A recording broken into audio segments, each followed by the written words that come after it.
blessing, yet it's also a sad one. And the reason why it's sad is because finally Moshe Rabbeinu's life is coming to an end. On the 7th of Adar, on his 120th birthday, Moses passes on. But there was something particular and specific, and as soon we're going to see beautiful about Moses' passing. And it was that God himself buried Moshe Rabbeinu. The Gemara tells us God always acts in a concept of measure for measure. Midah keneged midah. The way we do, Hashem reciprocates. God looks at Moses and he says, you know what Moses was busy with when the Jewish people were leaving Egypt? All the Jewish people were busy with one thing and one thing only. That's packing up their bags, putting their family together, and going and getting all the gold and silver and jewels from the Egyptians. You know what Moshe was doing? Moshe was going to the Nile River, and he was calling out for Joseph's bones, which were deposited there, in order for him to fulfill the promise that Bnei Israel made to him when he passed, that they will bring his bones with them to Eretz Israel. And his bones were carried around for all 40 years in the desert during their wilderness, and their wandering in the wilderness, until he couldn't finish his mission of entering the land of Israel and burying Yosef's bones. He gave it unto Yoshua to do so, and Yoshua did it. Buried Yosef's bones in Eretz Israel finally. But God said, you know what? Measure for measure. You yourself was committed and put everything aside to take care of Yosef's dead body. God says, I'm going to do the same to you. I, myself, God says, am going to bury you and take care of your dead body the same way you did so for Yosef. Tremendous concept. Something absolutely amazing. Let's look at the way the Torah says God buries Moses. I am in chapter 34, verse 6, and we're talking literally towards the end of our Torah. Vaikbor oto bagay be'eretz Moav mul bet peor velo yada ish et kevurato ad hayom hazeh. God buried, or the truth is the Torah doesn't say God. The Torah says He buried him. So who's He? So the Mefarshim say either God, other Mefarshim say it was Malach Gabriel, but most opinions, most commentaries say it was God Himself who buried Moshe Rabbeinu. He buried him in the gorge, in the land of Moab, opposite Bet Peor, and no one knows his burial place to this day. This is the pasuk.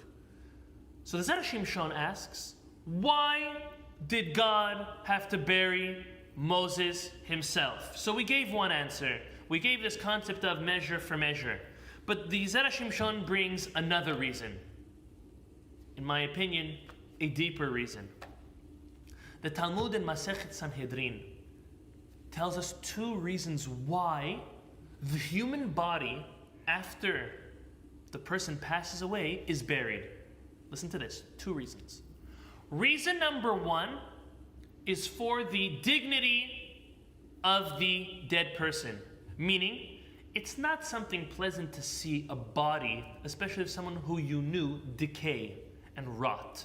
For that reason, so it's hidden and no one sees, the body is buried.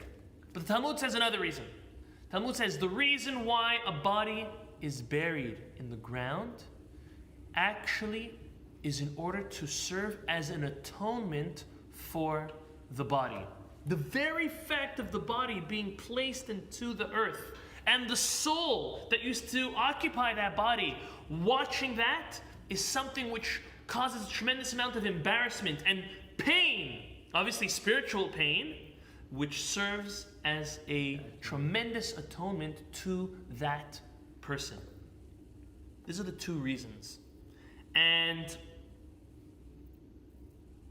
our question we need to ask ourselves, as Zera Shimshon says, is, did Moses need an atonement? Moshe Rabbeinu. He was not perfect. But we can argue and say that his atonement finally came by him not entering the land of Israel. But to say that Moshe Rabbeinu needed atonement at his passing? The Zera Shimshon says we see so many times when Moshe was a superhuman.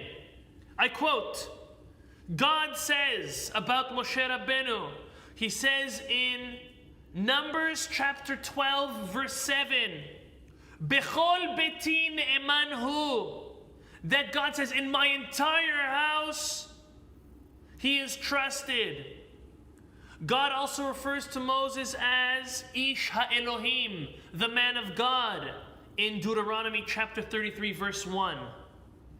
Moshe Rabbeinu was admitted to heaven no less than 3 times for 40 days each. And you want to say Moses was a regular human being who needed atonement at his passing? The Zera Shimshon says no. He does not, and he did not need an atonement for his passing. And for that reason, the Talmud tells us that not only did no one know where Moshe Rabbeinu was buried, Moshe Rabbeinu himself did not know where he was buried. That means he passed away, his soul was separated from his body, and unlike everyone else who passes away, his soul was not present and did not see where his body was buried. Because there was no point. Because the whole reason why the soul sees the body buried is something which gives the soul pain and provides an atonement. Moshe did not need that. So that when the Talmud, Zera Shimshon explains, when the Talmud says that not even Moses knew where his own body was buried, was for this specific reason. Because Moshe needed no kapara, no atonement with his passing. The Gemara goes on to say that tzaddikim, Gimurim, complete righteous people, also fall into this category. I'm sure they're few or far between.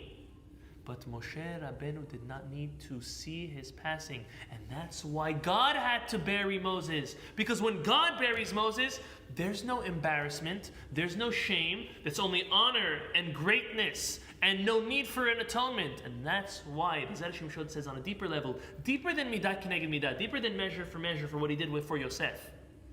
But because Moses did not need any atonement with his passing, therefore God himself was the one to bury. And therefore Moshe Rabbeinu did not know where his own burial place was. Moshe felt no shame at his own funeral because God was conducting it and he wasn't even there to witness it because there was no need to.